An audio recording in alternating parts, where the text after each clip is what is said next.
I just had my first kid. I was working construction, $200-300 a day, and I was looking for something as an opportunity for a career. A buddy of mine that I went to high school with came and he was working with me. And one day he's working with us. He's like, hey, I got to leave early. I got this interview for this company. And I literally was like, I'll see you next week when you need work, right? Well, he ended up getting the job, and I ran into him. I said, hey, bro, how's that job going? He's like, dude, it's growing great. I got out of training and look at my paycheck. And I'm thinking to myself, if that dude can make that kind of money, then I need to go there and apply because I can make a lot more money. Welcome to the Waste No Day podcast, a podcast specifically for and about the home services industry as it relates to plumbing, heating, air conditioning, and electrical. More than a podcast, Waste No Day is a credo, a determination, a mindset. It is a never-ending discipline. It is a refuse to lose pursuit. It is a wake-up call every morning to waste no day. Now here's your hosts, Brian Burton and Nate Minnick.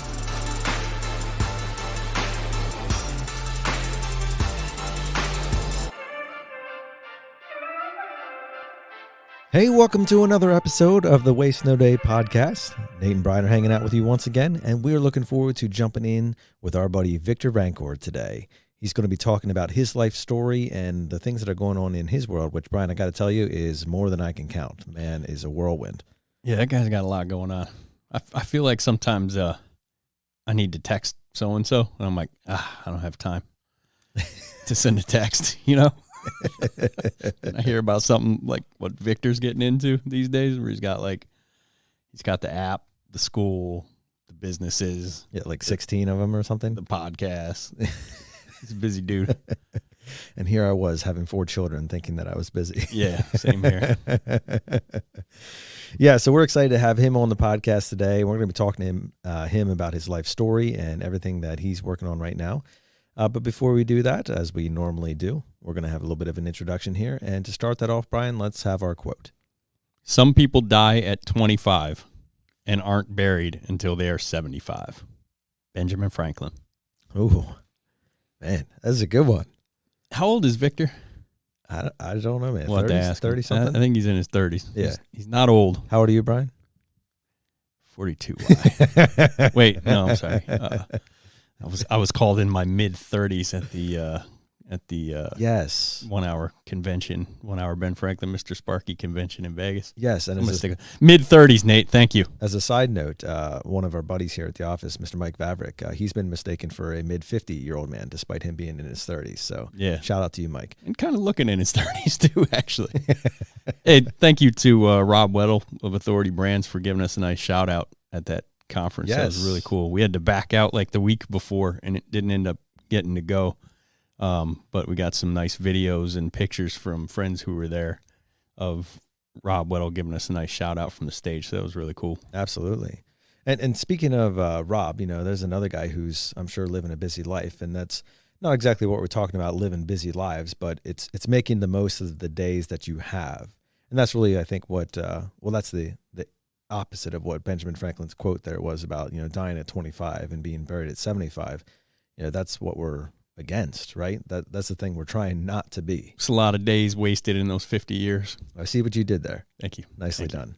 Nicely done. Yeah, Victor seems like we're pretty much East Coast here, and Victor's on the West Coast, but we're in some like Facebook groups together and stuff, and get to see what he's up to all the time. And he's just a dude who's living life, man.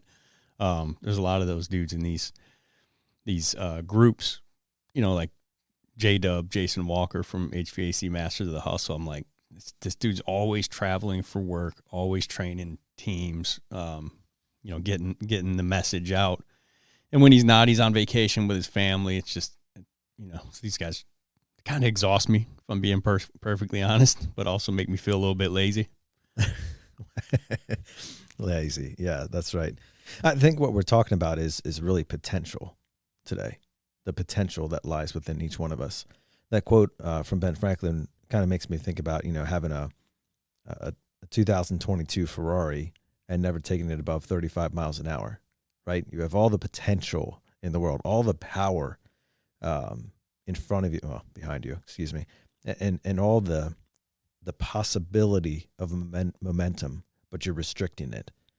And when I think about that illustration in terms of myself, or, you know, for you listening in terms of yourself, I'm sure none of you are going to say like, yep, I've reached my potential. I've peaked, I've seen the top of the mountain, and we're done here.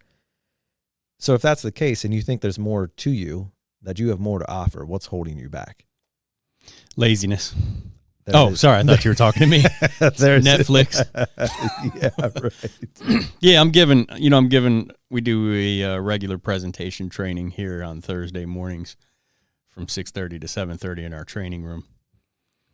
And, you know, I scan the room often. And when it's time for me to call a couple people up to role play what we just talked about, you know, nobody wants to role play. Nobody, there's no one in there who doesn't feel nervous. What do we have in there? 50 people? Yeah. On a Thursday morning? Right. I bet 50 people feel extremely nervous to get up in front of that room and role play with me, who was a presentation trainer for 9 years and for, I don't know, a decade before that was, you know, selling for a living, was in front of clients for a living. And being that I've trained this for so long, I'm really good at role playing, probably better at role playing and training than I ever was at actually selling it at this point now. So when you have to get up and role play with me, it's, you know, it's kind of one-sided. So everybody's nervous to do it, but you have certain techs who want to get up every time, and they're nervous, and they're like wiping their palms on their uniform pants, you know. Palms are sweaty. Yeah. There's vomit on their shirts already. Yeah. Mom spaghetti. Yeah. Got it. 8 Mile. But they do it. And I wouldn't say it's the same people every time who go to volunteer, but it can often be, you know, there are one or two more will sprinkle in, but it seems to be the same people every time who start looking the opposite way when I'm calling on people to role play. And you don't see that, right? I mean, from the front, it's oblivious to you that people are looking outside of your eyes.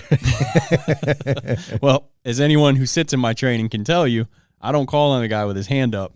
I look for the person who looks the other way, or the person who's been dead silent this whole training, and I call them up. We need to just put posters around the training room that says, if you're looking at this poster, Brian is going to call you. You're going to be role playing. Yeah, and then put those on the side, the back, the ceiling, the floor. Being late is also going to up your chances of getting called up front. Yeah, big time. But I don't necessarily do it to punish the person. If you're late, I do it to punish you. But the people with their hand up who want to role play, they're already getting a lot out of the training because they're fully engaged. They're focused on that training, and they're willing to push themselves out of a comfort zone. And I might have time for 2 or 3 people tops to role play in an hour training where I need to do most of the training myself. So if I get to 3 people, I'm going to pick the person who was least engaged to come up there to try to balance the room on making sure that everyone got at least a little bit out of the training. But man, when you see the difference in the person with their hand up, like, I'll do it. I don't want to, but I'll do it. Like, we'll just say John Perez, man, he gets up there every time, he rubs his hands together. He's excited to be up there, but he's like, oh man, I hate this. Every time he's just like, he's happy, but he's nervous. The difference in him and his expression and the person who's trying to hide from coming to role play, and I get some people are more shy than others, but the checked out person, it's like, I know by how they looked in that training what their week is going to look like. I can almost tell you how much money they're going to make for the week. And it's brutal to see over and over and over and over again for 9 years. And I'll tell these people this when we hire them, you know, you need to be engaged in training time. You need to be doing this outside of here. You need to be in your driver's seat listening to quality, engaging material that's making you better at your job or at your family or at your home life or whatever.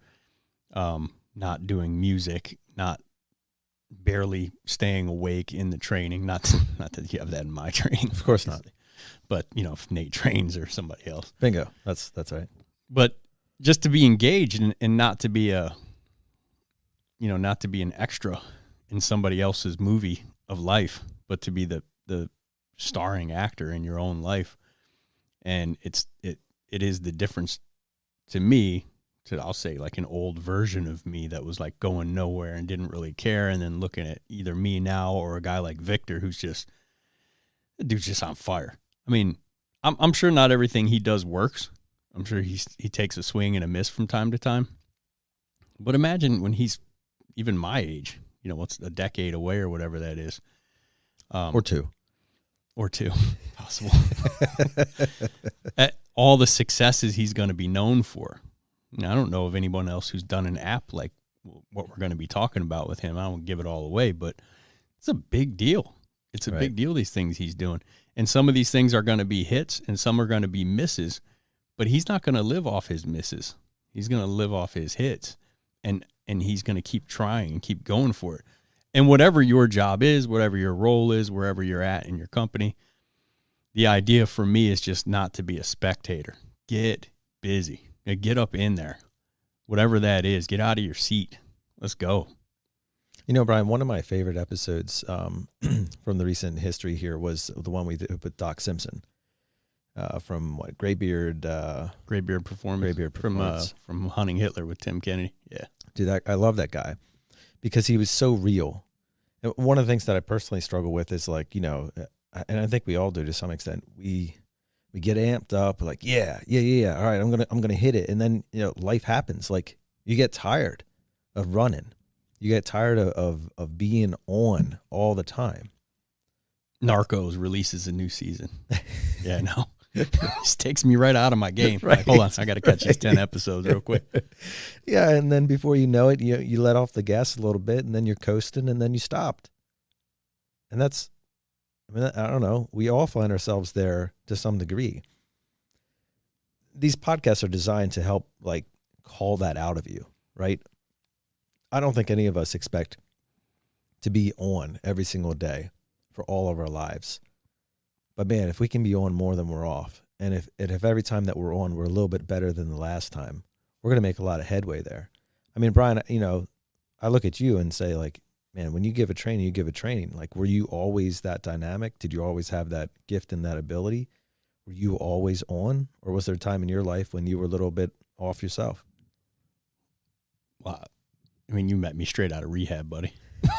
That's not what I meant. I meant more like, well, how are you always on? I'll be frank about how, quote unquote, on I always am. Lance from plumbing, heating, and air, where I came into like this type of plumbing, the selling tech model. Lance was my mentor there. He was our manager. It was me, Brent Buckley, a few other friends of the show. And Lance came to me and said, I want to see you as a manager, like maybe a branch manager, something like that of another location, GM or something of another location. One thing you got to start doing now to prepare for this is like getting used to being in front of the techs, giving meetings. He's like, but put some planning into it, put some effort into it. I couldn't have been more nervous, like sick to my stomach. I think it was Thursday mornings actually, which is appropriate because that's when I'm doing presentation training. That's now. Funny. Yeah. That he had me doing it. Well, I was just moved to Las Vegas. We spent every dime we had to get there. Mom was pregnant with our first. We're living in my wife's parents' condo with them. And my mother-in-law had a computer with a printer, and I was typing up like questionnaire, like multiple choice, like quizzes. So I'd go give a little training, and then we'd have a quiz on what I talked about. And I had gotten Lance to give me like, I don't know, $25 gift card or something. Maybe it was like $10 gift card. I don't remember. But for the guys who got perfect score, it was just anything I could do. I had no idea what I was doing, and I knew I wasn't going to be good at it. But I was super nervous. I don't know what I did, like 3 or 4 weeks. And Lance comes to me and goes, bro, you gotta step your meetings up, man. Nice. Like, what do you mean step it up? I'm giving 110% here, man. And he's like, are you really? I said, yeah, this is everything. He's like, well, maybe this wasn't meant to be. Like, is that a Hallmark card? Maybe this wasn't meant to be. Like, what's the problem here, boss? What's going on? And he said he had two techs come, still never found out who these were. But one day, poor unfortunate souls. he said he had 2 techs come up to him and say, "Man, Lance, these we all dread these Thursday morning meetings. They're just the worst meeting of the week. Does he have to keep doing it?" Lance wasn't much for softening things up. It's just, let's put it that way. And I was not shocked, because I was putting a lot into it on the back end. Like, I wanted there to be substance to these trainings, but I was not putting a lot into it in terms of presentation. And what you see in me training in whatever trainings I'm doing is I'm overcompensating in that area. I think now I'm putting a lot into making sure that everyone is awake, making sure that they are glad they're here, and then making sure they think next week I got to get up half hour before any other day of the week to be in this training. They're at least thinking, at least it's this meeting. Could be worse. We're going to have a good time in there. So that's probably what you see. A little overcompensation because of 2 unnamed, probably HVAC techs from Yes Heating and Air in Las Vegas who gave me a hard time about my crappy meetings. I appreciate you sharing that, though. And I think for the listeners, that's refreshing authenticity, right? You don't have to be a top performer right now, this very moment, but you better be working your way there. You better be making improvements. There's small gains. That's what we're really talking about. Yeah. Speaking of not top performer, first call I hit there. I've been hitting plumbing calls for like 7 years before I got there. First plumbing call I hit there. Now that I'm being trained on presentation and, I hate the word upselling, but I'm just going to use it. I'm going to this door, man. Huge door. Like, they had all the money in the world out there in Las Vegas, and I'm from Detroit. I'd never even seen, this door is like 15 feet tall, probably weighed 1,000 pounds. I'm getting ready to knock on the frame like we do. Palms are just drenched. And I'm just like, I'm shaking almost. I've hit 100 plumbing calls before that, or probably 1,000 plumbing calls before that. But this one I'm nervous. And all they had was a Moen 1225B cartridge and a lav faucet, that single-handle lav faucet that was dripping. And I did not sell the repair cartridge. I walked out with a goose egg. Aren't Moen's lifetime warranty?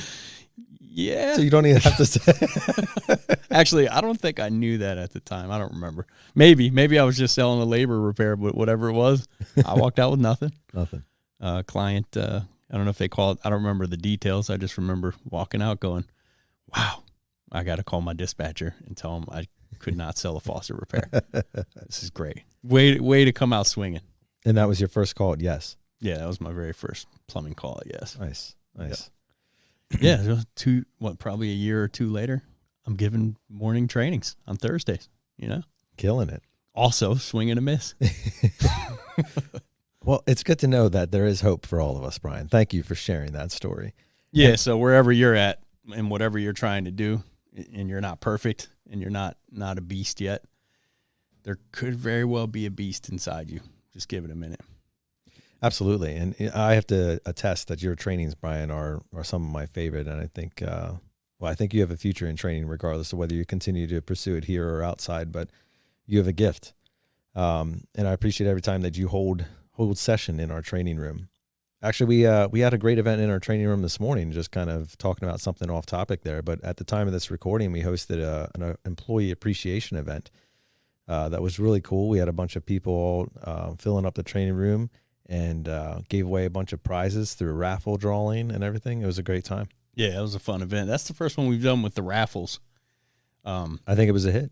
Yeah, for the owners and managers listening, we had about $2,000 worth of gifts, and we had a raffle. All you have to do is be an employee, not on the management team, and show up, and you'd get a ticket, and the pair of that ticket would get dropped in the box, and give it a shake, and pull the ticket and read the number, and you could win. Gift cards, some Beats headphones, some AirPods, Apple Watch, 4 tickets to the Baltimore Aquarium. An aquarium about an hour and a half from here. The iFly thing. Yeah, that indoor parachuting thing. Indoor skydiving. Not parachuting. Actually did that on a birthday a couple years ago. Oh, nice. Grand prize was a $500 spa package to the Hershey Spa. Yeah. Hotel. Which is great that park. Yeah, the guy, Justin Spiker, who won, His wife just had a baby, 2 months ago, a month ago. Justin, if you're listening, we expect you to spend that money on her, not on you. Yeah, this guy. Justin's a big man. He's 6'4"? Something like that, yeah. Told me recently he's like 300 pounds. He's a big dude, and I'm like, is that $250 worth of spa package because they got to roll 2 tables together? Or how's... That's a good question. Yeah, just give it to mama, Justin. Don't be greedy. Not this time, buddy. Yeah. It was a great event, and we hope to hold more of those types of things in our training center. But back to what you were saying, Brian, about, there's a beast inside of all of us. Speaking of those types of people, Victor is absolutely one of them, and that's why we wanted to have him on the show. You know who's another one of them? Andrew Dobbins. Ah, yes. We had him on a couple weeks ago. Yeah, two episodes ago, we had Andrew Dobbins on from Tucson, Arizona. Intelligent Design. I love that conditioning. That was so good. Great episode, because he was saying how he regularly sells $50,000 systems, and his biggest one was $246,000. Ooh. Because he's a person who's not afraid to present that big. $250,000. Yeah. A lot of people listening, that's their company budget for the month. That might be their sales budget for the year, personally. Yeah. So, reason I brought him up is he just happened to mention on the phone, and I just said I'd mention it on air, that if you're in the Tucson area in any kind of sales and you're looking to try HVAC sales, he's looking for somebody. I couldn't think of many better people, at least, to be trained by than someone who has sold a $246,000 package. It's hard to imagine there's a lot better than that. Yeah. So if you're in the Tucson area, get a hold of us. Jump on Facebook and find us, and we'll put you through to him if you're looking to get into HVAC sales. So before we roll the guest out, we've done this a few times, and I thought it'd be cool to do it every episode. I don't know, give us some feedback if you like it or don't like it. But I wanted to read one of our reviews and prompt everybody, hopefully, to fill out some reviews. This is kind of what gets us moved up the list on iTunes. Spotify now, you can rate it 1 to 5 stars. Just click that 5-star button. But on iTunes, we'd like to see, just the 5-star is cool too, but we like the feedback. We like to see what people like about the show. Give us some ideas. Yeah, sure. Make that part of it. So I wanted to read one. We're just going to randomly pick a review and see about reading one every week. So I picked this one. Sorry, this one was not random. I picked this one for a specific reason. It's HVAC-er is the name. HVAC-er. Like I'm an HVACer. Nice. It said, solid. It was cool to hear a jiu-jitsu trainer on an HVAC podcast. HVAC guys always think this is an HVAC podcast. Let me tell you boys something. This is a plumbing podcast, all right? I thought it was an electrical podcast. He said it was cool to hear a jiu-jitsu trainer on an HVAC podcast. And 5 stars. Cool. Appreciate it, HVACer. The reason I like that review is because Damian Puopolo, the jiu-jitsu instructor who owns Gracie 717 here locally, the Brazilian jiu-jitsu gym, is getting his 3rd stripe tomorrow. Nice. I guess it would be 2nd stripe or 3rd. I don't know.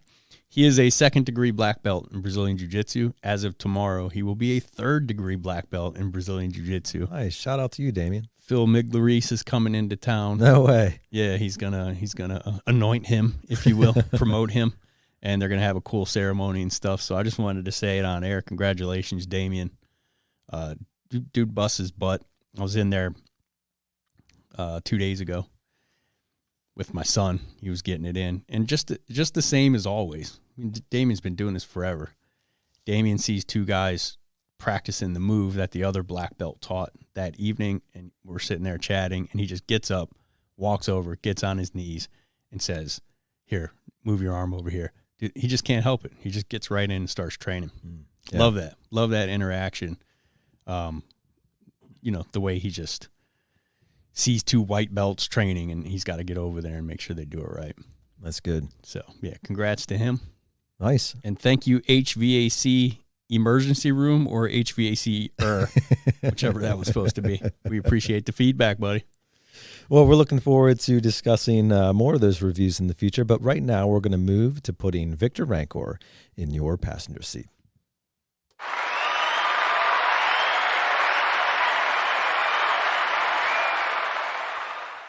Our guest today is Victor Rancour. He is the CEO of Absolute Airflow Heating and Air and also the CEO of Service Hero Academy.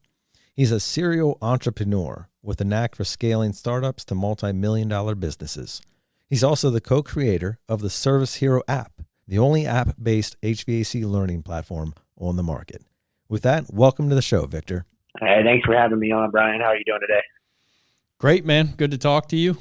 We haven't actually talked in person. We've been doing some texting back and forth for, I don't know, a year now, I guess. Yeah, it seems like a while. You know what the funny thing is that, most of my friends now are my social media friends, right? So I'm so used to now to having conversations with people without ever meeting them. But by the time we meet, we're already best friends. So yeah, it is weird. It's like I didn't know this world existed with the Facebook groups and even the industry podcasts.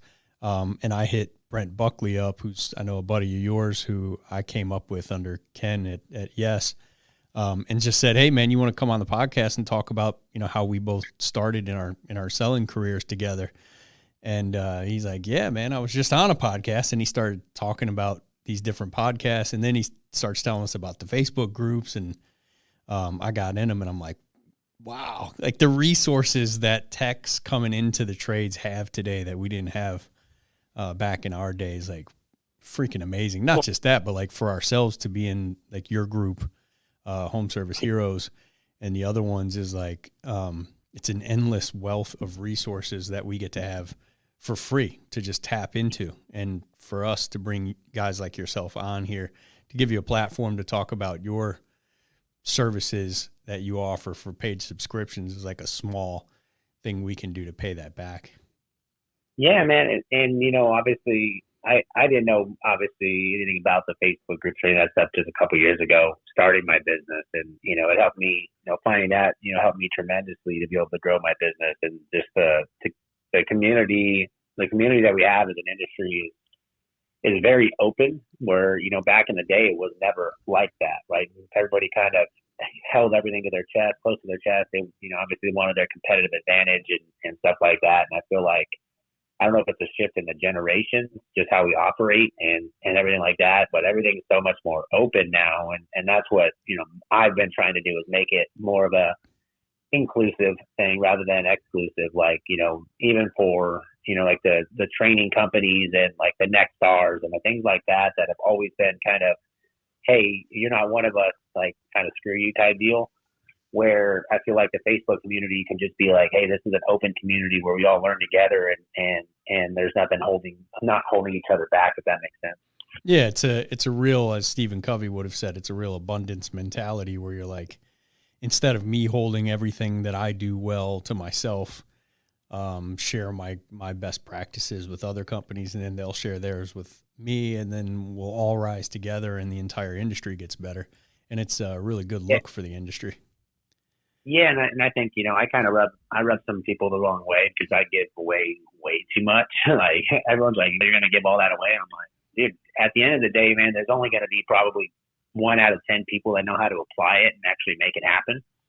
And it's like, I'll give you the playbook, but are you gonna actually run the plays? And I think that's one of the mistakes that a lot of guys make, is that they would rather do something their way and be 100% wrong than to do it some other way that already works. And it's one of those things that I'm trying to get guys to realize, like, hey, dude, there's people that have done it before you. And even for me, like, I know there's guys that have done it before me and that have done it at a high level. And, it's all about R&D, right? Rob and duplicate. How do I rob and duplicate, what these successful people are doing that I add on top of it, right?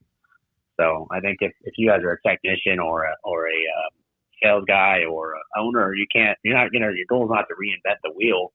It's to find out what's worked consistently over time, and then how can I try to add a little tweak to improve it, right? Yeah, and I feel like it's more for the companies that, we get a lot of businesses that come and tour our facility and want to be, want to see what they can implement when they get back. And it seems like, I don't know, 90% probably your math, 10% actually do, 90% do nothing.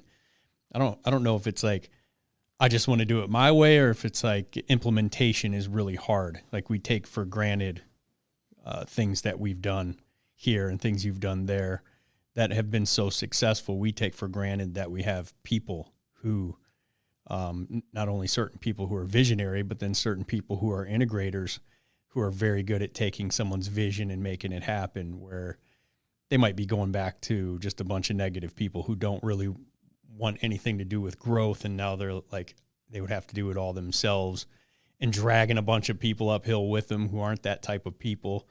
It's probably less about, I don't want to do it, and more about, I don't have the tools to do it. Like, it's just not something that can be done. Yeah. I mean, there's a way to think like that, but there's, I think that's the negative connotation in that, is that it is possible, right? It's just, you have to sometimes get out of your own way. I got a buddy of mine up in Florida. I talk to him every day. The guy just can't get out of his own way, man. Like it's every day he's firing somebody, he's yelling at employees. He just, because he wants it a certain way, but he doesn't know how to implement it right. And I think, you have to, I'm really big on personality tests. So I have everybody in my company take personality tests because I want to know what I'm dealing with. The test doesn't lie. Everybody, it is what it is. They take the test and that's who they are.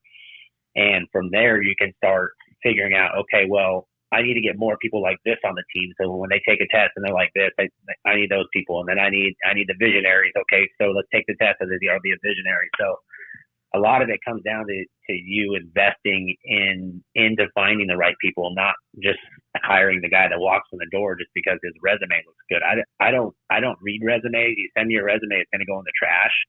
I'm going to go off from a personality test, and then then I'm going to make some phone calls to people that know you. And that's how I decide if I'm going to hire somebody, rather than someone lying on an interview and lying on a resume. You know what I mean? Yeah. So I got to ask, when you're looking for that, Victor, what are some of the key attributes that stick out to you in terms of this is going to be a good hire? And what are some of the red flags that come up when you're like, all right, we're done here? A lot of times it comes down to if you look at it, it's their organizational skills, right? So I want to, are they an organized person? And the personality test will tell you that pretty quickly.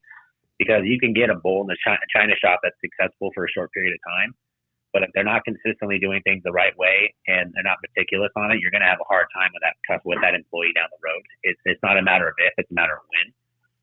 So in the personality test that I use, predictive index, I can tell who's got that personality.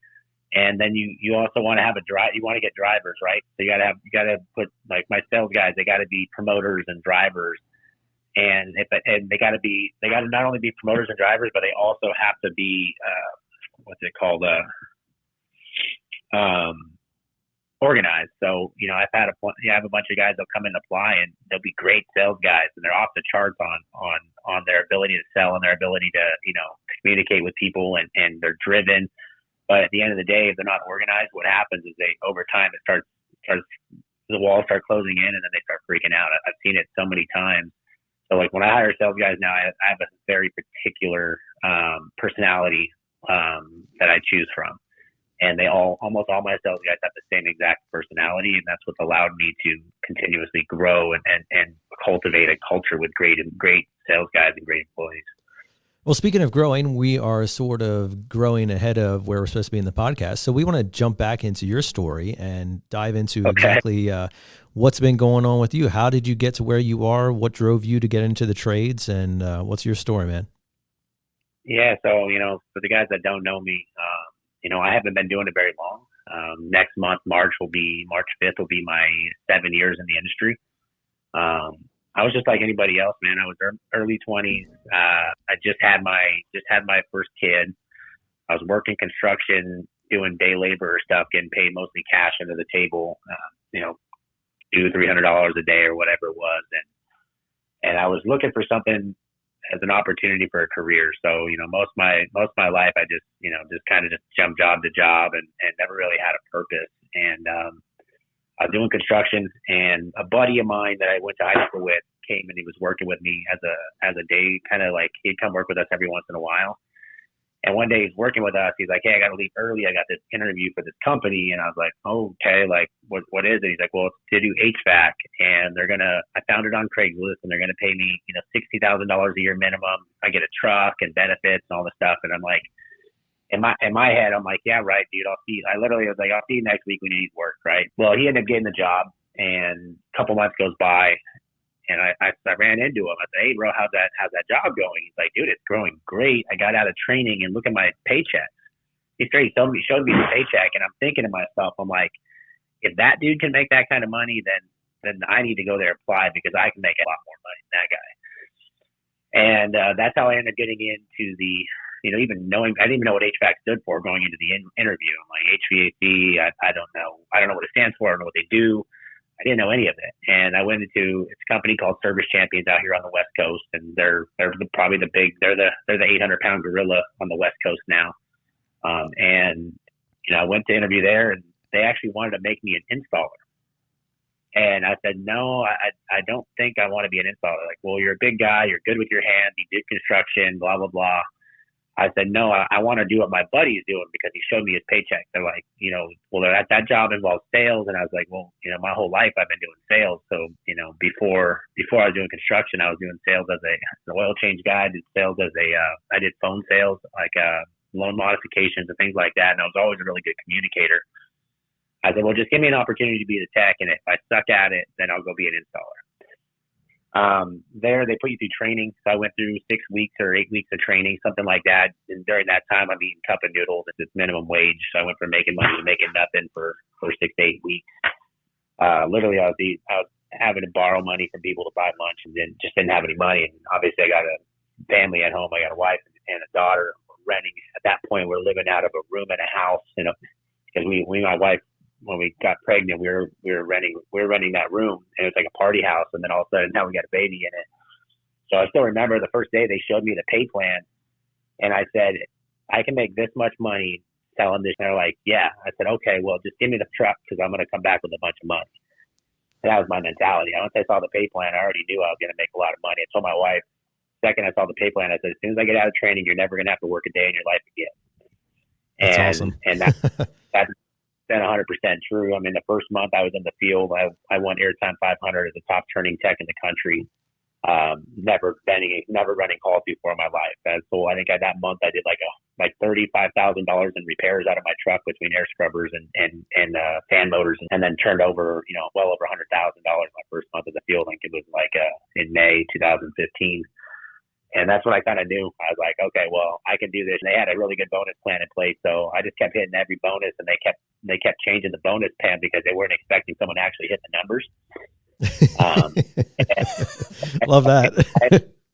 Yeah. So they changed all the rules there. So, the rule was if you hit those certain numbers in your bracket, like in your level, there's level 1, 2, and 3 techs or whatever it was. If you hit your numbers 2 months in a row, they have to promote you. Well, I hit them the first 2 months in my truck, and they're like, well, we can't promote you. You've only been doing it for 2 months. I said, the rules say you're going to promote me, so you need to promote me now. And that was even so circle back to my first week in the truck. First week in the truck, you're supposed to be learning the tune-up process and not really selling anything. So they don't give you commission your first week. They just want you to focus on learning the process. Well, I sold a ton of stuff my first week, and I'm like, and I go to get my paycheck, and they only paid me my hourly. I was like, hey, where's my money? They're like, what do you mean? I'm like, I sold a lot. They're like, well, you're not supposed to be selling stuff. I was like, well, did you want me to go take that stuff out of the customer's house, or would you like to give me my money? So you're the one that broke Service Champions, huh? You're the guy. I 100%. They still got me on the wall there. So that, I moved up 2 months. I moved into the next level, and then another 2 months they moved me up to the third level. Everybody's pissed at this point, so they're thinking that I'm just I'm lying, stealing, or cheating, and I'm not. I'm just literally following the process step by step, and I know that if I follow the process, that it's going to spit out money. So that's just what I kept doing, and over and over and over. I circle back again. So I still remember I was in a ride along with a technician at Service Champions, and his name was Jason, and we get done with this call. We get done with the call, and we get out in the truck, and he's writing up his notes. And I'm like, hey, dude, you didn't even offer anything to that customer. He's like, oh, they're not going to buy anything. I said, hey, do you mind if I go in and try to go over some options? Like, I think it was like a UV light, because there was a newer system. I'm like, do you mind if I go in there and try? And if I sell it, you got to pay me the commission on it. He's like, dude, if you sell it, I'll pay you the commission on it. So I go inside and I'm like, I'm nervous. I never pitched nothing before. And I go in there and I pitch it and I sell it for like, I think it was like a $1,600 repair. And I come back out to the truck and he's sitting there. I'm like, hey, dude, I sold the repair. We got to do it. He's like, dude, I already told dispatch we're leaving. They gave us our next call. I'm like, so do you not want to go? And so, you go to the next call. I'll stay here and get this commission. Yeah, exactly. And I'm poor at that point. So I'm like, every dollar matters to me. And I'm like, I'm going to get that money. And that's when I kind of knew that, in this industry, you don't really have to be the best. You just have to outwork everybody. And that was always my kind of calling card, is I was the guy that I outworked everybody. When I went to calls, I was pulling heat exchangers on AC tune-ups. I was, opening up every single evaporator coil, crawling through every attic. I didn't want to leave there without money. So, that was just kind of how I carried myself at work. Even when I was, I showed up every day. I was the guy that sat in the front row. I was there to make money. And that was it. And I was a sponge. So my first, year in the industry, all I did was I didn't drink. I didn't party. All I did was literally go home every night and study. And then I would ask on my days off if I could go ride with the best guys and see what they're doing. And I would continuously do this over a long period of time, to where I started being better than everybody I thought was good. And Victor, were you born with that drive? Like, was that just who you were from the beginning, even before you got into the trades? I think so. So it's one of those things so I got really bad ADD and I don't focus on much. And it's really hard for me to focus, but when I find something that I focus on, whatever it is I focus on, I'm always the best at it. Like, it's just always been like that, from playing sports or whatever it was. If I took the time to focus on it, it was going to grow. And that was what happened with this. Is I had I got my daughter. I want my daughter out of this freaking room in a house, right?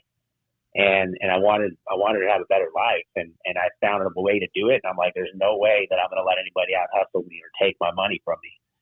And along the way, I built a reputation of helping everybody too. So I was the guy that was bringing ride-alongs with me. I was training guys. I was constantly doing this. So I built a pretty big reputation throughout the business. So I'm the fastest guy I broke like all their records. So they changed all the rules on how to get promoted and everything going forward. And they kept making it harder for people because, they're like, this is making us look bad, right? And along the way, like I said, I would just try to train as many people. And I think that was one of the things that allowed me to, start preparing myself for what I do now, is like how to interact with people, how to motivate guys. Cause I was out there motivating guys. I wasn't getting paid for it. I just enjoyed watching other people start making money. And I still remember I was there one day and someone's like, you know what? I remember them saying, you are the next Leland Smith. Like, you are, like, even when I was about maybe 6 months to a year in, they're like, whatever it is, because I communicated, even as a technician or whatever, I was there every morning communicating with the installers and talking to them and making sure they're happy. And it's always been my mentality, is to make everybody else around me better. And so yeah, so I'm about a year into Service Champions, and they finally, there it's very difficult. They don't want to just let anybody sell equipment. Like, you have to go through a gauntlet to be able to sell equipment, and most guys that work there will never ever get an opportunity to sell. I don't know if you know how their pricing is, but they're by far the most expensive on the market. So they want to make sure that whoever their guys, their sales guys that are in there are the best of the best of the best. Like, there's no better sales team on the entire planet than I think they have at Service Champions. Wow. Period. Like, it's not possible. You got guys selling $7 million when the weather's 75 degrees, year round. And those are the guys that I was in the room with. So as I'm growing into the industry, I'm surrounded by some absolute freaking animals. So, $5, $6, $7 million a year sales guys. And this is who we're in meetings with every day. And I would just pick and choose all the little things that I wanted from each guy and what I liked. And I'm very good at, I can take something, you tell me something this morning, I will go use it on the first call and make money from it. So I'm very quick to take action on stuff. And I think a lot of guys, they'll hear someone talk about how they do it and they won't even go try it. You know what I mean? And so I moved my way up pretty fast there. Within the first year, they allowed me to finally start selling. And I still remember, like, every day I was begging, like, "You're gonna let me sell yet?" Because when the sales guy came, it was like something like a 90-something% that they were going to sell my job if they showed up. Because I was already telling the customer what system they should be buying, how much it's going to cost per month. I would run the pre-qualification on financing. They walk in, the customer's like, "Hey, I want the gold system. I know it's like 18 grand. He already pre-qualified me for that financing. Can we just go ahead and run it?" Like, that was the conversation when I turned leads. And that's what I stress to a lot of guys, that if you want to become a top selling tech or a top salesman in your business, become the best turn guy first. If you can't lock down the turn process to where they're selling every time you turn a lead, then what's going to happen when you go try to sell is you're going to start floundering, and you might sell 1 out of 10 or 1 out of 20 when you might have before you were turning 6 out of 10, right? Because it's a whole different ball game going from the nice technician that's just trying to help them to the guy that's got to turn his hat around and become a hardcore sales guy, right? So if you guys are technicians, you guys are trying to rush through it. I think that's the most beautiful thing that Service Champions does, and I do it within my business now. Is these guys got to work their way up through levels. They got to earn everything, because it's like anything in life. If I was to give you something, Brian, are you really going to care about it? Those who pay attention. Yeah, if I make you work for it and you finally get it, you ain't going to let it go, right? And that's what Service Champions has bred, is this mentality that, like, I want to get there, and they're super competitive, and they put these guys on these pedestals that are their sales guys. You just want to be like them. Like, they separate them into different meetings. You're like, man, I just want to be in that meeting. I remember being like, the first day they let me in, they're like, "Hey, you're coming with us," and I'm like, "Oh yeah!" Like, I was like, man, I made it, type of deal, Anyway, so we circled back around, and I'm about a year in, and then they started letting me sell.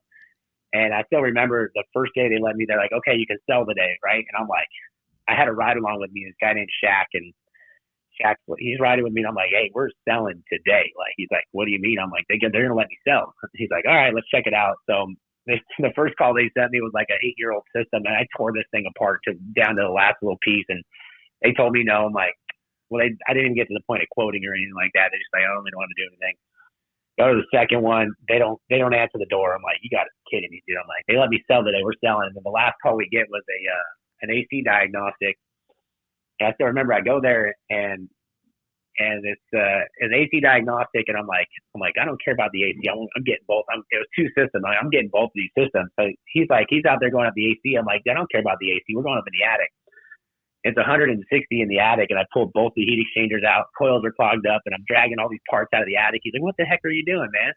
I said, "Dude, the money's not on the condenser, because guess what? That condenser, there's only 4 or 5 parts that can go bad on that dang thing. If you go in the attic, so no matter what, an hour from now," and I tell my guys in my training, if an hour from now, that air conditioner is still going to be broken. It ain't going to fix itself. You got to go inside and start building a case on the whole system, right? So that's why I pull heat exchangers, show them I'm finding 2 cracked heat exchangers, coils are clogged up. And then on top of that, your fan motor and your contactor or whatever it was were bad, right? So if you just tell them, "Hey, these 2 parts outside are bad," but you don't go and tear the inside apart and show them all the other things that are causing those parts outside to go bad, then you're not going to sell as big a ticket. So I always have this firm belief that furnaces and air conditioners and ductwork all come together. It's all one thing. So I like to sell everything. So we get through this call and been there for 2 hours, tore these things apart, and I got this guy. He was not in any mood to buy a system, and I ended up selling it for $47,000. My first job I ever sold, and I still remember it. I've never ran the financing before. I've done like the pre-qual, but I've never I think I redid the hero program. I've never done any of this. Shaq is sitting there watching me. He's like, you can see I'm nervous but excited, and I'm trying to dancing on the inside because this guy's saying yes to $47,000. I'm just trying to get through this thing, and I'm on the phone with these people, and they're asking all these questions, and I'm like, "Dude, come on, can we just get this done with?" But yeah, so that's when I knew, that day one, I was like, when I sold my first $47,000, my very first job I sold, I'm like, okay, I think I can do this. I called my wife, and I was like, well, it's red panty night tonight, you know what I mean? I think because that commission was 16% on $47,000. Wow. And so it was definitely a nice day. So I worked my way up, and in that year, I ended up winning Airtime 500 or Success Group or whatever it is, the #1 selling tech in the country, 7 out of 8 months that I worked at Service Champions that year. And you were running primarily maintenance calls? Only tune-ups and repairs. So no estimates, no turnovers, no nothing. And so it's just all my own calls, but mostly tune-ups because it's Southern California. So running tune-ups, just selling as much as I can, and going end of that summer, I just came off a record month in September, and October 1st, 2017, Leland comes into the office and says, and he come in and they changed our pay plan. They said, hey, all the senior technicians, the selling techs, you're now going forward, you guys are commission only technicians, and we're not going to get paid for your service stuff. You're not going to get paid to run tune-ups, but you have to still run them. And I'm like, what? And I'm like, you want me to go run freaking 5-year-old tune-ups and not make a damn penny unless I sell something? I was like, that's not happening. So, because it ended up being like a $47,000 a year cut to my pay, because I got paid got paid $25 per tune-up we ran, and then I also got overtime on stuff. So they took all that away to make me a tech. I said, if you're going to make me commission only, I'm running leads, or I'm going to be maybe running estimates or whatever. I'm not running tune-ups for free, bro. And so that's when they kind of got in my head. And at that point, I'm like, okay, well, I'm going to go look at my options.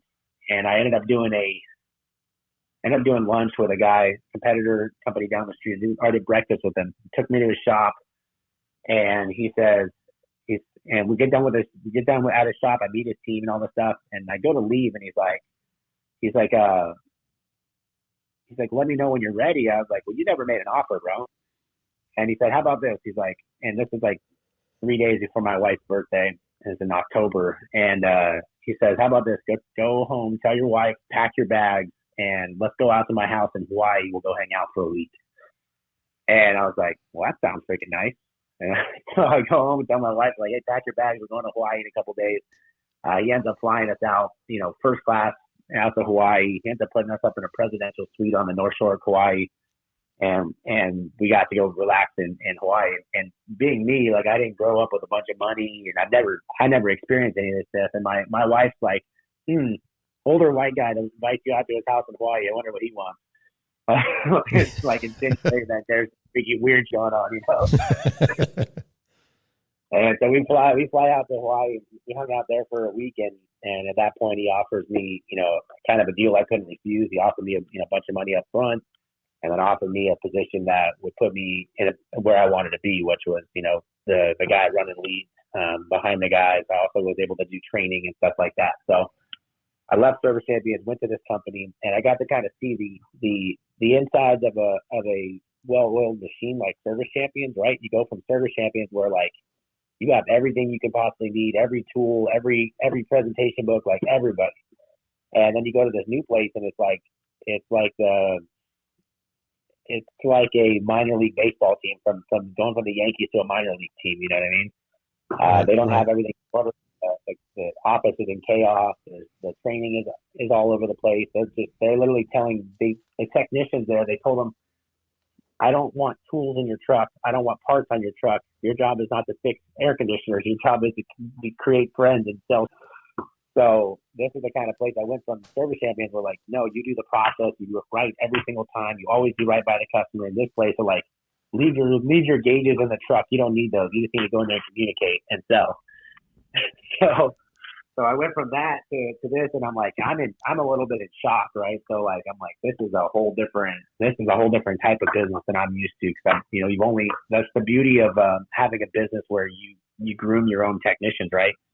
Is that they don't get the bad habits from these other companies. They don't get to ever see it. They only know one way, and it's the right way. Right. So like, even for me now, 95% of my staff here in California has never worked anywhere else. They've only worked for me. So they do things the way I want it. They don't know any better, right? So you're homegrown. Homegrown, 100%. Like I don't. You can be the best sales guy on the planet. I won't hire you if you work anywhere else than my competitors. Well, I would hire from Service Champions. I wouldn't hire from any other of my competitors around here because they're going to lie, steal, and cheat. Just how they operate. And I don't operate like that. So I went there and I was at that company for 10 or 11 months. I was the service manager, the sales manager. I was kind of helping as the GM. I was also the top sales guy. So I was working Monday through Saturday, I would leave my house at 6 a.m. in the morning. I'd run my sales meeting at 7 a.m. Or my service meeting at 7 a.m. Be done with the service meeting, run the sales meeting. After that, go over the entire board, make sure everybody was dispatched to the right place, deal with any customer concerns, and then I would go out and sell the rest of the day. And some days I'd get home 10, 11. I've been in houses till 1 o'clock in the morning working for that place. And, it was definitely probably the best move I've ever made, because then I got to see the ins and outs of the entire business, right? Like everything. So I was running everything. The owner was living in Hawaii. I think I only saw him one time in the entire time I worked there, 1 or 2 times. So I got to realize at that point, like, hey, I think I could run my own business at that point. And I was right. And after about 10 months, I had a entrepreneurial seizure. Me and my brother, and who's another guy that who soon became my partner, we were drinking beers and eating pizza at his pizza shop. And I was telling him what's going on. I'm like, hey, I think I just came off a month where I sold $550,000 or something like that and broke the company sales record. And I was telling him, like, yeah, I just sold all the stuff, but this guy's messing. At that point, he was messing with my little brother, and my brother worked for me. He was kind of treating him pretty bad. And I was like, yeah, this guy's messing with my brother. He hasn't paid me my bonuses, all this stuff. He's like, why don't you go start your own business? And in my head, I'm like, I never even really thought about it at that point. But I was like, yeah, I mean, I probably could. And he's like, well, I got 2 trucks, and, I can help you get all the business stuff set up. So you getting the business license and all this other stuff. And I'm like, cool, if you can do that, let's do it. And literally 5 days later, from the day we made the decision, 5 days later, we launched Absolute Airflow. We had to come up with a name, all this stuff. And literally it was 5 days. I had no plan on starting a business. I didn't have a contractor's license. I just knew I didn't want to work for this guy anymore. And I said, I'll just figure it out. So day one, I hired 4 employees. And 4 employees, I started texting everybody that is in my phone book or in my phone. Hey, this is Victor. I started an AC business. Blah, blah, blah. Let me know if you need anything. And this is August 2018. And sure enough, like, people started texting back, oh yeah, my buddy needs an AC, or I need this or that or whatever. And so I think like 2 days into starting that, I went and sold our first job. And the second I sold that job, I was like, I can't work for this guy anymore. So I went in, we were doing the install that morning, and I was like, you know what, screw this. I went and I called my brother. I was like, hey, we're done, dude. Let's just go 100% into this thing. And that's what we did. We wouldn't quit. And it was a bad decision on my part, because I was about 5 days away from like a $10,000 bonus from the month before. But I was like, I'm one of those type of people that I can't do anything with one foot in. It's like, hey, if I'm doing it, we're doing it 100 miles an hour. We're going to do it the right way. So I couldn't wait. So I just quit. And the guy's in shock. Like, what do you mean you're quitting? Can't believe we're doing this to my family and all this stuff. And I was like, dude, I can't believe the way you're treating my family. So you can go kick rocks. So I started the business day one. I knew I didn't want to be the technician. I didn't want to be in the field. I was down to still run sales calls, but I knew day one that I definitely didn't want to install and definitely didn't want to do service calls. So I just hired people day one. And then within our first 4 months, or the first 2 months, we operated out of the pizza shop parking lot. So we'd meet there every morning, and that's where we would set up, load equipment. I had to buy equipment from my friends because I didn't have a license. So I'd buy equipment through my friends, and about 2 months in, my friend's like, dude, you're buying more equipment than me. And I'm like, dude, I don't know. He's like, how are you so busy? You don't even have a license. I'm like, I'm just a hustler, man. So like, we're knocking on doors. We were throwing door hangers. At my buddy's pizza shop, we put flyers on every pizza box, and just trying to figure out any way to make the phones ring. We started beginning of August 2018 until January 1st, we did over $1 million in sales for our first 4 months of business. Good grief. And we didn't have a license yet. So we get out of 2018 going into 2019. I finally got my license in January, like middle of January 2019. They just kept kicking it back. But at that point, I hadn't been doing HVAC long enough to even qualify. So I had to make up some stuff on my application to be able to even qualify to get a license. So I finally got qualified, and at that point I had a competitor of mine really just bullying me, just trying to he was like, oh, it'd be really a shame if somebody rolled up on one of your jobs and you don't have a license, and threatening me and all kinds of stuff. And he's he was bullying me. He bullied me the first year and a half in business, is constantly texting me, constantly threatening me, telling me that, these vendors aren't going to sell to me, all this stuff. Right. So I dealt with that guy, and then we started hitting him in the mouth. 2019, I started hiring some of the best guys in the country. I hired 2 other guys that were Airtime 500 top selling techs in the country in March 2019. At that point, I was like hiring just studs, and everybody around me is like, this guy's not messing around. And then we started taking everybody lunch. Like, we started selling behind all the big guys. We were taking jobs from them after job after job after job. And then that year we took that business. We went, our first calendar year, we did over $5 million in revenue. And like I said, this is a startup business. So at that point, we kind of knew that, I had something going. Didn't know what yet. I know that I had something. And then also that year I decided to start posting all my stuff on social media. So I started getting a big following because people are like, dude, this guy's, 9 months into business and he's got, 25 trucks on the road and all this stuff going on. Right.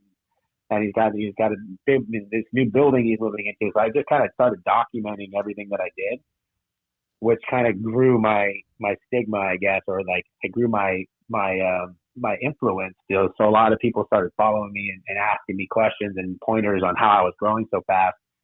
And the secret was that I was growing so fast because I was broke. I just invested every penny, and I'd only pay myself whatever the bare minimum was that I needed to survive.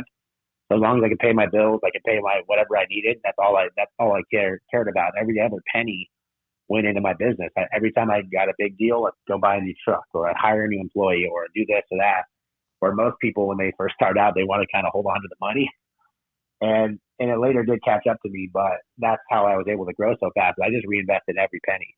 I didn't really care. Every time I made money, I was like, I'm going to invest in this. I'm going to invest in radio. I'm going to invest in whatever it was. And that's what allowed me to keep growing my business. So heading into 2020, just like everybody else, I was excited. I'm like, dude, we're going to do we had a goal to do 15 to 20 million our second year in business. And we would have done it until COVID hit. And as a new business, like I was telling you guys, I invested every penny back into the business. Well, I didn't save any money for a rainy day. And that rainy day came in March 2020, right? And I remember I just dropped $80,000 on a radio campaign on multiple different stations for March 2020. And I dropped the money on March 7th. And then by like March 14th, the whole country shut down and nobody was calling anything. Yeah. So that was all my money. I gambled it all. And nothing came back. So we had the big companies around that had the money, the cash to get through, the Gettles and the Service Champions and the other companies who had the cash to get through a hiccup, right? Well, they saw that I was weak at that point, right? And they started picking off all my guys. So I'm just begging everybody to stay. I said, just trust me, we'll get through this and blah, blah, blah. And I'm answering my own phones. I can't get call center reps to show up to work. And my technicians are getting picked off, some of the guys are getting $10,000 signing bonuses from these big companies just because they're trying to take me out of business, right?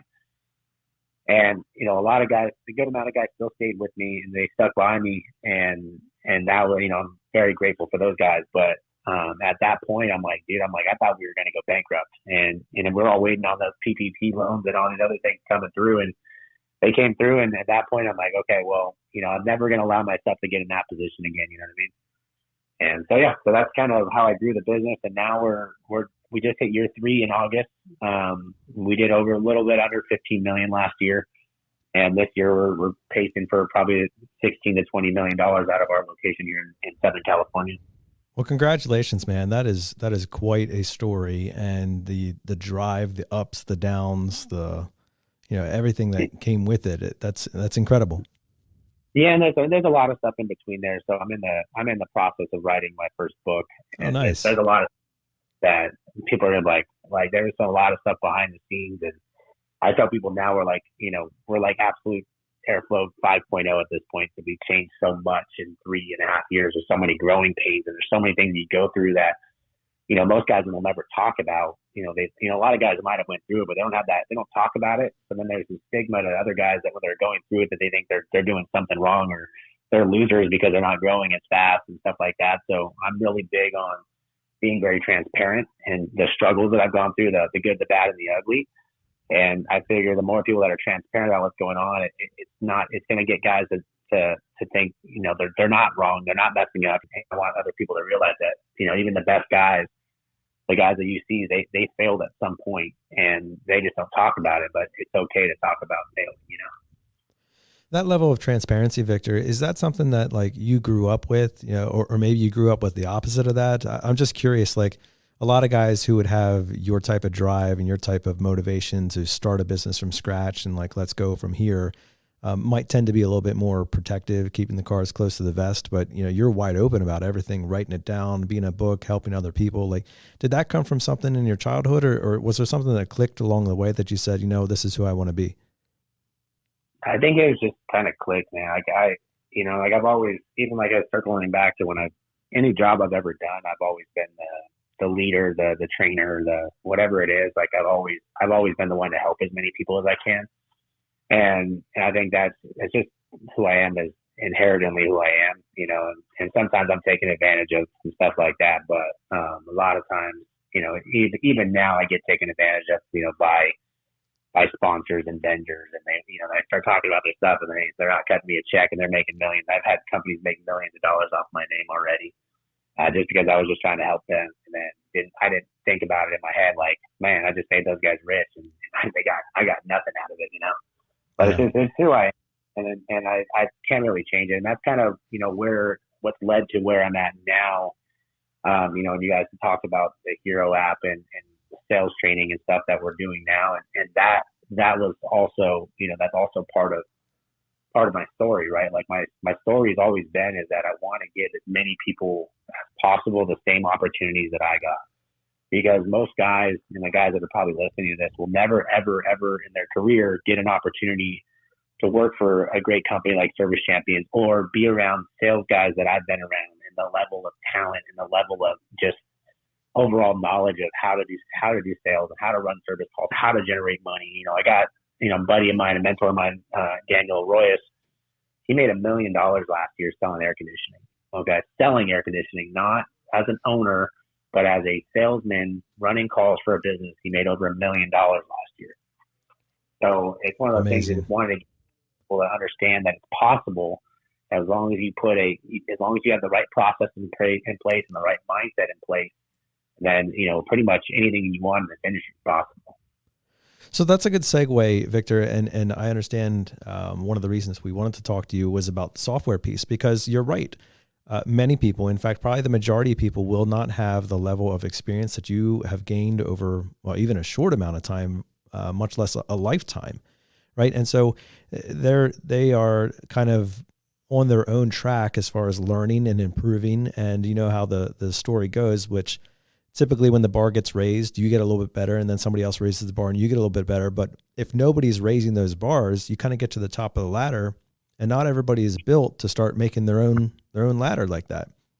So yeah, and I think that's one of the things I went from, circling back, is that when I went from Service Champion to the next business, right?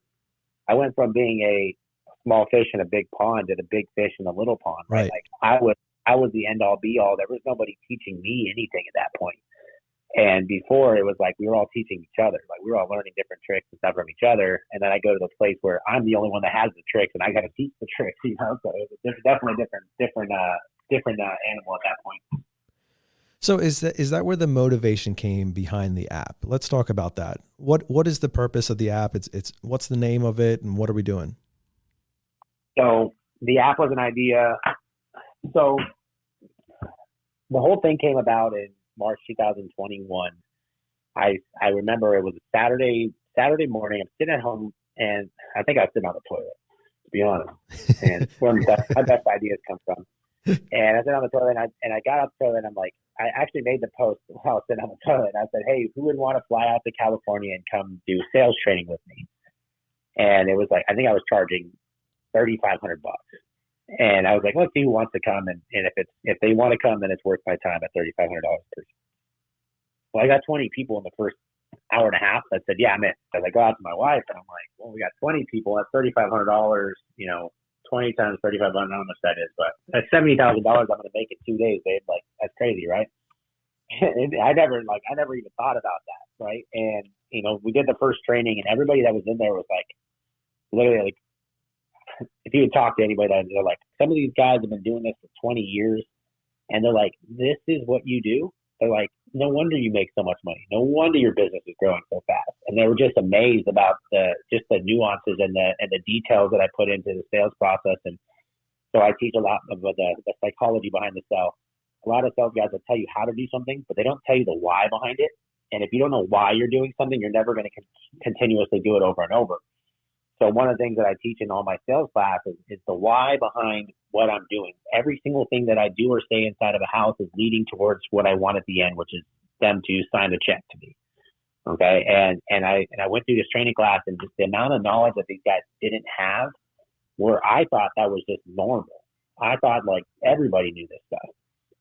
And I started realizing they didn't. And then, I kept having sales classes, and this is, going into March, and, March I ended up having 2 more sales classes, and going into April, my dad, I remember I was doing a training class. My dad passed away in April last year, and I was doing a training class, and I was trying to explain to my dad, like, and so March we did this. And I also, at the same time, I decided, hey, I want to throw this big event in Vegas. So I decided I wanted to throw a big sales training event in Vegas. So it's funny because you brought up Brent Buckley. I called up Brent and I said, hey, actually Brent messaged me on Instagram. He's like, hey, we should do a training together. I was like, yeah, we should. And I was like, what would be cool? Let's see if anybody would want to come to a training in Vegas with us. Me and you will rent out a room in Vegas, and we'll invite some guys and see who wants to come, right? Well, this was in end of March 2021 when we decided to do this. And sure enough, we started selling a bunch of tickets to that.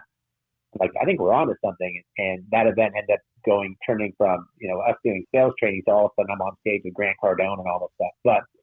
But beyond that, we started doing these sales classes, and I'm like, dude, people love it. But I also knew that, people are calling me, hey, they want me to come do on-sites. They want me to come out to their shops and all this stuff. And I'm like, I don't want to do that. I got 3 kids at home. I don't want to travel all over the country. I don't want to be like Jason Walker and every week I'm in a new city. That's not how I imagine my life. I'm like, I got my AC business, I got this other stuff, but I genuinely enjoy the sales training. Like if I had to choose one or the other, I'm going to choose the sales training every day of the week, because it gives me passion. It gives me passion. And that's what you kind of look for as an entrepreneur, is just something to have passion about. So I knew I didn't want to travel. And I was trying to think of, like, how can I get in front of the mass? How can I help as many people as freaking possible? And I started thinking of an app. And I'm like, what if someone had an app where they can go inside the app and they can watch a video on how do I install a capacitor? How do I install a fan motor? How do I sell a capacitor? How do I convince a customer to buy a new fan motor when it's just got leaky oil and it's still working? How do I overcome objections? What's the process inside the house? And I started thinking about this stuff. And I was like, what if I can make an app in video form, really quick, to the point videos? They can watch it in their truck before they go in and pitch this product to the customer. So I got off the toilet and I'm like, yeah, I got an idea. And I started texting people, hey, do you think this is a good idea? Do you think it's a good idea? And I think I texted like 30 people. They're like, dude, if you make that, you're going to become rich. And I'm like, okay. I'm like, I don't know what the process is behind building an app or any of that stuff. So I called my business partner, Garrett. I said, hey, dude, like, I got this idea. What do you think? He's like, yeah, that's a great idea. Let's do it. And so we went full board into that. In April last year, we started the process of building an app and building out videos. And so I called my videographer, I had hired him full time.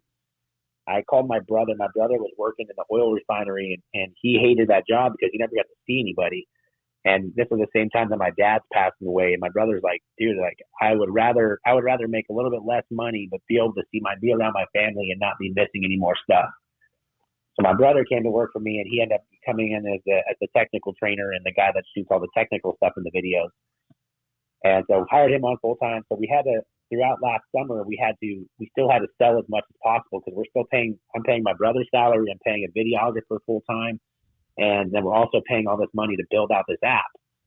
So last year, I'm dealing with, a lot of people don't realize the amount of time, energy, and money that went into building this thing. So, I mean, we spent hundreds of thousands of dollars building this thing out. And during that time, and at the same time, we're planning this event where I had to come out of pocket of like $500,000 for this event before the event happened. So I had to pay $250,000 to Grant Cardone. I had to pay for room and all that stuff. So I'm out of pocket all this money on the app. The app's taking forever to build. We're dealing with these people in the Middle East that are trying to make these things that are on different time zones than us. So we're answering calls at like 10, 11 o'clock at night or 1 a.m, jumping on calls with these people trying to work through this app. They're sucking at it. They're not doing good. At this point, we're like, dude, we're going to run out of money. So I'm doing on-site trainings. I'm doing all this stuff and bringing in obviously money, and all the money's going into feeding this app because we're like, we gotta have cash coming in. So I was doing all this stuff, and personally, I wasn't making any money because I'm putting everything I had back into this app and this other stuff. So finally, October or like September, the events in end of October, these app developers still had not finished the app. They told us it was going to be done in like June or July. So we're out all this money. The app's not done. That's when my business partner, Garrett, said, you know what? I'm going to learn how to build an app. So he went and taught himself how to build an app and built us the Hero app within a month and a half. What? He's never built an app before, and he just figured out how to do it and built the damn thing, which is obviously impressive. But that's who he is. He's real mechanic. Like I always say he's like the Wozniak and I'm the Steve Jobs. Gotcha. Right, so I'm the visionary stuff, but he knows how to make it happen. And he built this app, but the sad part is we got to our event in Vegas and we have 500 people out there, and we have nothing to sell them. Like, we just wasted all this money on this event, and we the goal was to have the app ready so we'll be able to launch the app at the event and obviously recoup some of the cash. Well, app wasn't ready till November. So like 2 weeks after the event, it was finally ready, and we finally rolled it out. So yeah, so the idea is, the app is called the Service Hero Academy app. And the idea is, how can I take high level training and get it to the masses? And so inside there, you're going to find, I think we're over 300 videos now. Inside there, they're going to be everything from, doing repairs. How do I do the repairs? How do I perform the repairs? How do I run a tune-up? How do I run an estimate? How do I run a service call? How do I build urgency? How do I overcome objections? How do I pitch IQ? How do I pitch ducting? How do I do all these things are in there inside these videos. We also have NATE certification training in there, so you'll be able to go through all the tests. You should be able to pass the NATE easily. We also have EPA testing in there, so you can go in there, you put your new guys through the EPA testing and then get EPA certified. And then we're just still building on it. So it's one of those things where it's like a never-ending project. And then also inside there, we have plumbing videos. Next month, we'll have, how do I install halos? How do I install water heaters? How do I do water heater flushes? How do I run drain calls? And we're doing a bunch of plumbing training in there. I think we have about 100 videos dropping next month on that. And then we just, like I said, we just wanted to make something that it was inclusive rather than exclusive, where you can't, most of these training companies, you have to pay $30,000 a year to get access to their training. And I'm like, how can I cut that out and make it affordable? So we have our business where you can buy it for your business, where it's like, depending on the size of your company, it ranges from like $245 a month to $1,000 a month, depending on how many employees you have. Or you, as an individual user, if you're the single technician or the single sales guy that just really wants to learn and wants to get better, you can go through the Apple Store or the Play Store. You can actually buy it there for like $49 a month as an individual user. And the guys that are buying it, I mean, the amount of reviews, the amount of text messages, the amount of stuff that I'm getting back, like the feedback, I got guys that are like, dude, I've sold more in January than I've ever sold in June, or I broke our company sales record in December, or I've never sold over $100,000 in my life in a month, and I'm selling $300,000 a month now. Awesome. Like that's the impact of the text messages and the response that I get from it, and it's kind of crazy. My buddy called me the other day. He's in Texas, and he said, "Hey, I just wanted to tell you something." He's like, "This is really weird. Did you refer anybody over to me to get hired?" And I was like, "No, I didn't refer anybody." He's like, "You won't believe this." So I got this guy. He comes in for an interview, brings his resume, and the top thing on his resume is that he bought the Service Hero Academy app and watched all the videos. And he's going on and on and on about how he knows he's gone through Victor's training and all this stuff. And my buddy's like, "I cannot believe this crap." He's like, people are coming in like it's a certification to go through all your training videos. So I thought that was kind of cool. That is cool. Have you had a lot of other stories like that where I'm sure you're not always getting the referral back, but maybe you get in testimonies like on review sites or things like that? I have just countless text messages. I have people just yesterday or just this morning. I got one. This guy up in Indiana. He's like, my son who couldn't sell nothing now is selling hundreds of thousands of dollars a month, and the companies in our market are asking him to come do sales training for them. That's And awesome. just stuff like that. And it's like it's crazy, and it's how I envision the impact.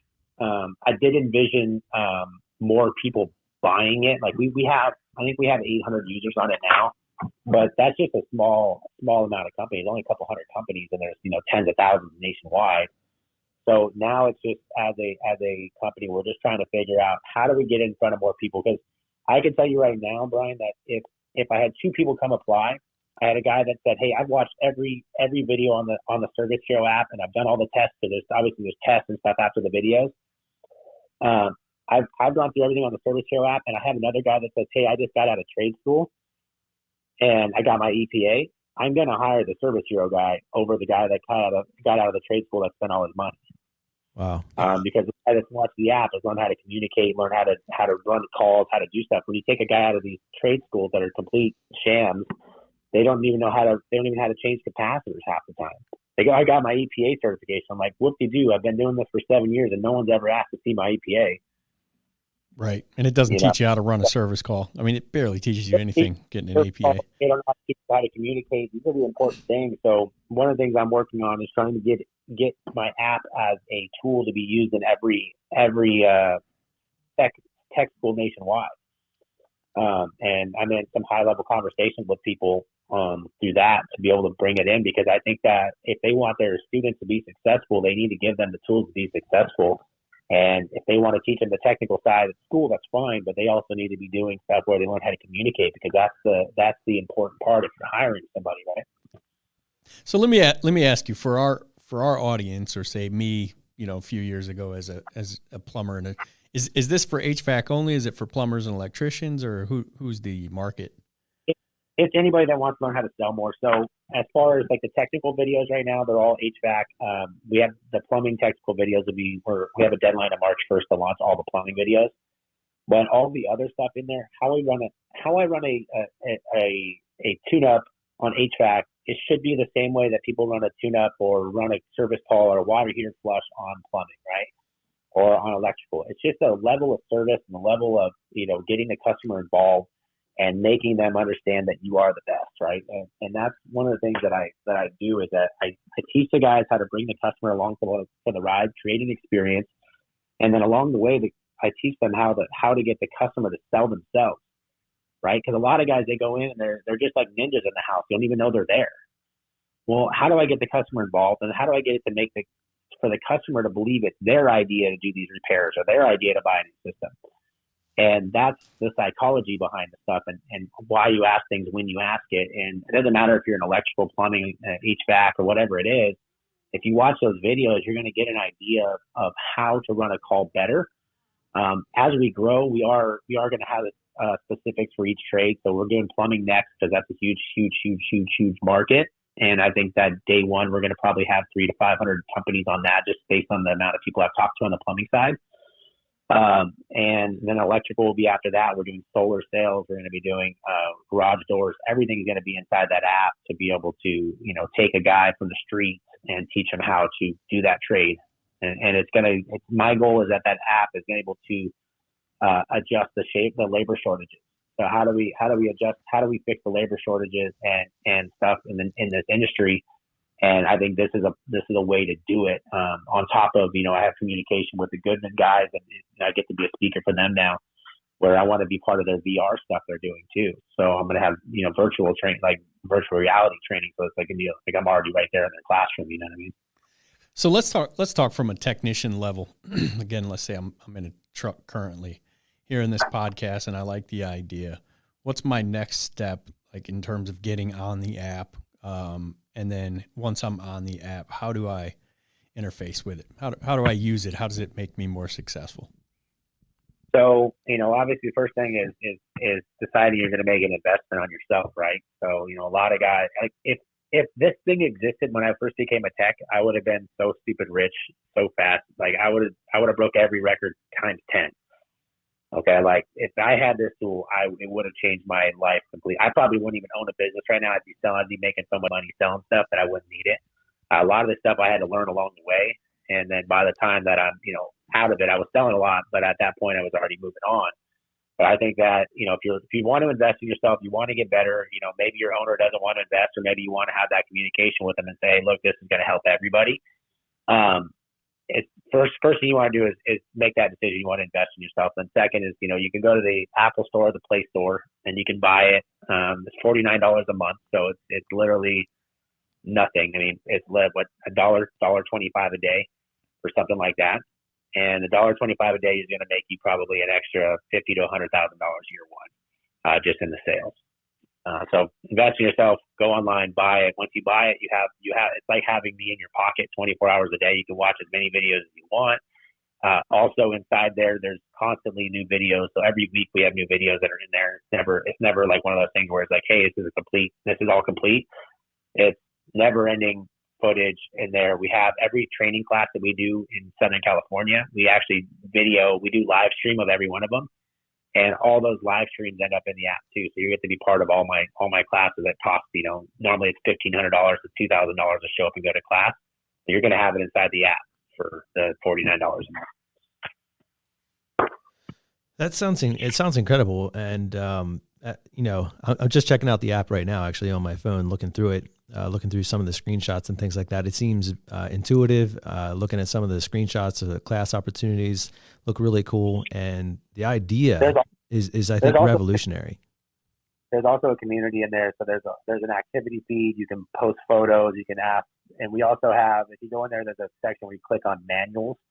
I have every single instruction manual for every piece of equipment you can think of in there too. So if you're looking for equipment manuals on Lennox, Goodman, Carrier, whatever, all that stuff's in there. Then there's a community forum, so you can go ask questions to other technicians that are live in there. At any time, there's hundreds of people that are inside the videos and communicating. So there's stuff like that.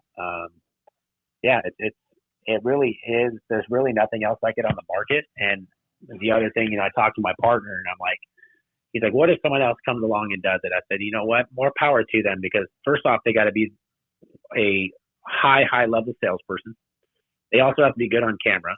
They also have to be technical. They also have to have a bunch of time, energy, and money, and they have to actually follow through with it and do it. And the fact that anybody thinks that you're going to do it, I don't foresee them being able to catch us, because they don't have the time, energy, money, and ability to create the thing. It's just there's no one else out there that has that. So I think it's going to be a unique thing on the market. I think there'll be competitors that try to come into the space, but I don't think that they can compete with what we built, or will they ever catch up to what we built. So in terms of what you've built so far, where do you see yourself going from here? I mean, I know you said you want to build out plumbing and I'm assuming electrical after that, but in terms of, content or kind of next level stuff, what are some of your dreams that you'd like to see the app turn into? Well, we also, our goal, we have multiple full-time videographers now. So we want to start doing ride-along videos with top guys in the country, shop tours, things like that inside of there. So almost like creating our own TV show. Nice. And things like that in there. And just, obviously just content that gets people to use the app, but also just gets them to start thinking bigger, man. Like, people think so small. It's mind blowing. I'm 33 now, and I'm going to be a billionaire by the time I'm 40. And I tell people that, and they laugh a little bit, and then I look at them with like dead ass serious, and then they're like, "Oh, like you're really going to?" I'm like, "Yeah, like there's so much opportunity out there. You guys just decided not to take it. It's not my prerogative. Like, I'm going to go take what's out there, and there's just so much opportunity." And if people would take their blinders off and look around and look at how much money is being made in this industry and how big these exits are right now. Like, you got Ken Goodrich, who just made $140 million, selling his AC company after 6 years. Like, that's just insane, right? They got these other platforms that are going in market. I got a buddy of mine about to go to market. It's going to sell for probably $350 million this year. So there's a lot of money, there's a lot of opportunity, and there's just so much room that you just have to start thinking bigger. No argument there. And that's another reason we wanted to have you on here, is because it's refreshing to hear those perspectives. And for those who are in trucks who are listening to this, it can be easy to kind of become myopic in your day to day, where you're just focusing on the steering wheel and the next door in front of you and the next client and the next drive and all that, and lose sight of the fact that there is so much more out there. And Victor, for what it's worth, we appreciate the fact that you're taking all the content that you have collected over your years, all the drive that you have, and putting it into a format that can be easily shareable and beneficial to everybody who's out there doing the same thing. Yeah, and that was been my goal from day one, man. And along the way, if I make the money, that's great. But I think this, and someone asked me what my why is. I said, this is my gift back to an industry that changed my life. Like this industry took me to places and done things that I never would have thought of my wildest dreams would be possible. And I'm going to give back as much as I can. And, even if it was free, I wouldn't even care. Like, I would still do it, because at the end of the day, your legacy is what you leave behind. I'm going to be rich no matter what. And that's how I look at it. And that's why I made it so affordable. Like, realistically, something like this should cost way more. Like, you got to you go join Nexstar, you're paying the $30,000, and you got to pay for all their training classes are $3,000 a class and all this stuff. And I'm like, I could charge that, but even like my in-person classes, I make it cheap. Like, if you have a company, Brian, all it is for the entire year, $5,000 for the year. You can send as many texts as many of my trainings as you want. Also, you get access to all the trainings that we do are all via Zoom too. So all of our contractor network people get access to all the Zoom training. So, normally you buy a ticket to one of these training events for Nexstar. The other ones are like $1,500 to $3,000 for one person to go. And I'm like, well, how can I make it affordable for everybody that wants to come? So we made a pass for $5,000 a year. Come out to my facility in California as many times as you want. Then you can send 100 texts. I don't care, as long as we have room in the class. And then also, if you don't want to fly out, you can have all your guys getting high level training via Zoom or via the app. You know what I mean? That's fantastic.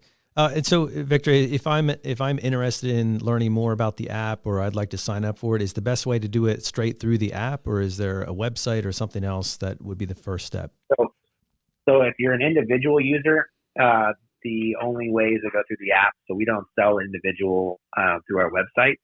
If you're a company, go to the website. You can buy it straight through the website. There's a couple different options on there depending on what level you want, how many employees you have. But if you go that route, then I would buy it through the website, which is serviceheroacademy.com. But if you are just an individual user, you want to invest in yourself only, then just go to, like I said, the Apple Store or the Play Store and download it that way.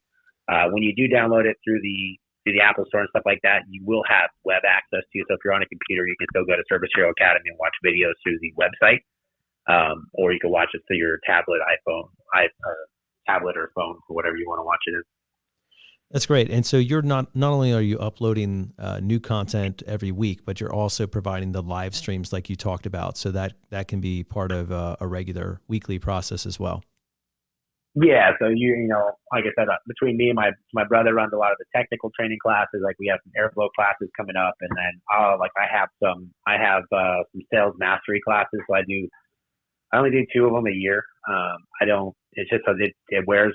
Obviously, you guys know I have like 14 other businesses that I own, so I'm always doing a lot of stuff. So for me to take 2 full days and just put my phone away and go focus on guys is pretty difficult.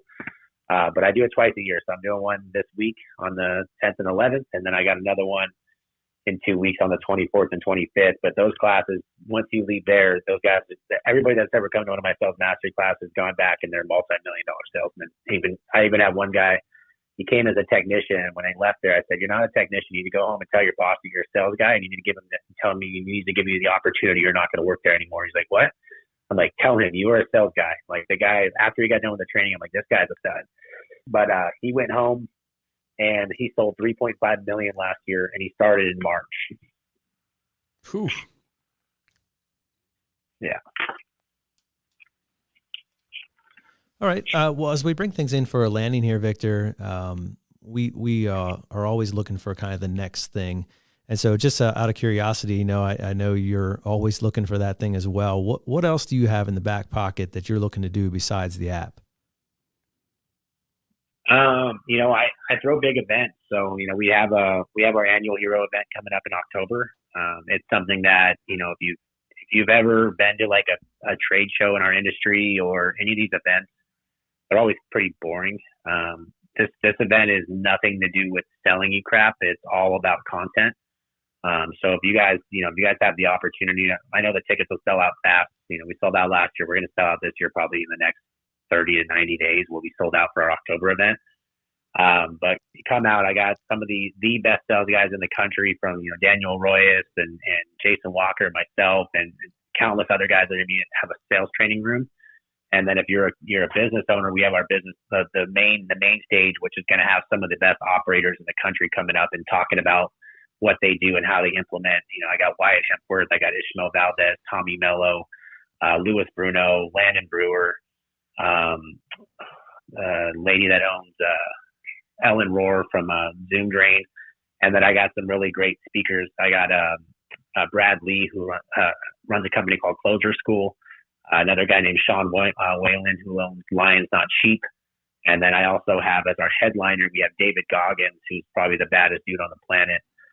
He's going to be speaking too. So if you guys have an opportunity, it's going to be October 20th through the 22nd at Resort World in Las Vegas. It's going to be like I do things like VIP. Like last year, I rented out a $40,000 a night penthouse to throw the after parties in.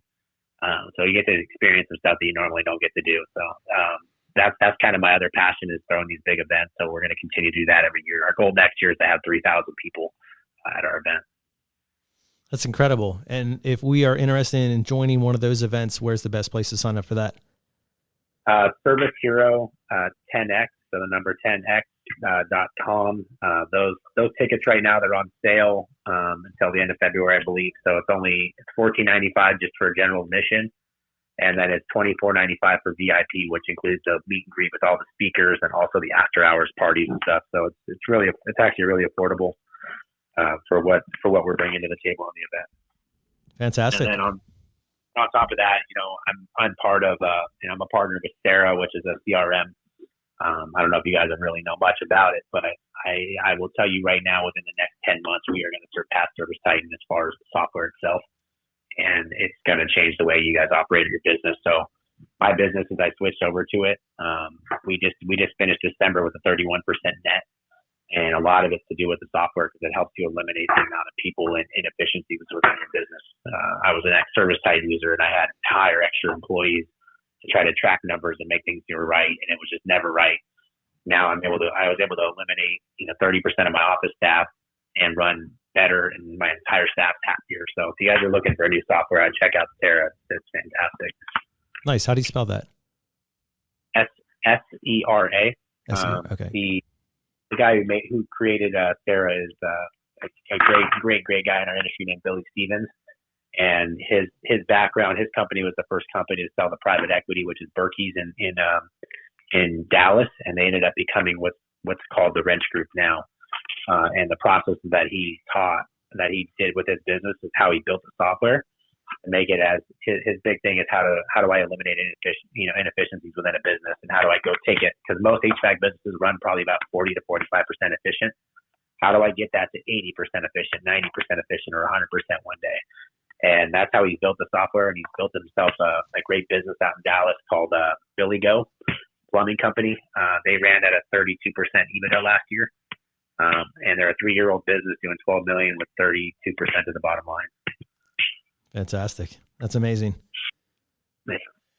Well, this has been amazing. Our guest has been Victor Rancour, and make sure, if you are interested in learning more about what he's talking about, to check out serviceheroacademy.com or the app, which is also called the Service Hero Academy app. You can find that on both the Apple Store as well as the Google Store.